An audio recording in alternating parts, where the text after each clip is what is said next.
Did you know that most of the time in the Bible, the demons actually recognize Jesus as the Son of God before anyone else? I want to start off in Matthew chapter 4, verse 5 and 6, and this is where the devil is tempting Jesus, and this is where he actually quotes Scripture to Jesus.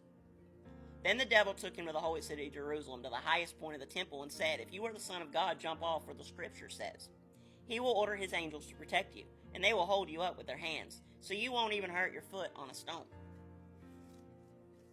And then in Matthew chapter 8, verse 28 through 32, it says, Jesus heals 2 demon-possessed men. When Jesus arrived to the other side of the lake in the region of Gardanus, 2 men who were possessed by demons met him. They came out of the tombs and were so violent that no one could go through that area.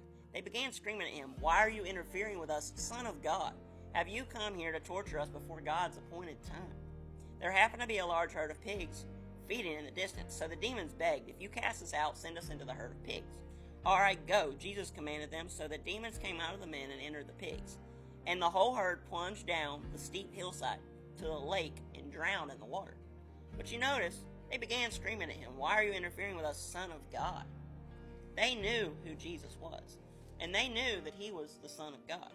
And the reason I say that, guys, is because a lot of times there's people on here speaking about God, and they're quoting Scripture, but it's far from what the Bible actually teaches. And I want to talk about that. So I'm going to finish off in Mark chapter 1, verse 21 through 26. And it says, Jesus cast out an evil spirit. Jesus and his companions went to the town of Capernaum on the Sabbath day. He went into the synagogue and began to teach. The people were amazed at his teaching, for he taught with real authority, quite unlike the teachers of religious law. Suddenly, a man in the synagogue who was possessed by an evil spirit cried out, "Why are you interfering with us, Jesus of Nazareth? Have you come to destroy us? I know who you are, the Holy One of God." But Jesus reprimanded him, "Be quiet, come out of this man," he ordered.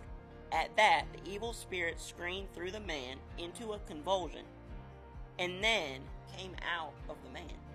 You see, what I'm getting at, guys, is there are so many people teaching and quoting Scripture on social media, but it's far from what God actually intended for those Scriptures. So what I'm getting at is, if the devil can quote Scripture and the demons recognize Jesus as the Son of God before anyone else, that should be a sign. So I encourage you today, don't just go by what I say. Don't just go by what other people say. You need to study the Word for yourself. That way you will know whether it's from God or possibly from demon-possessed humans.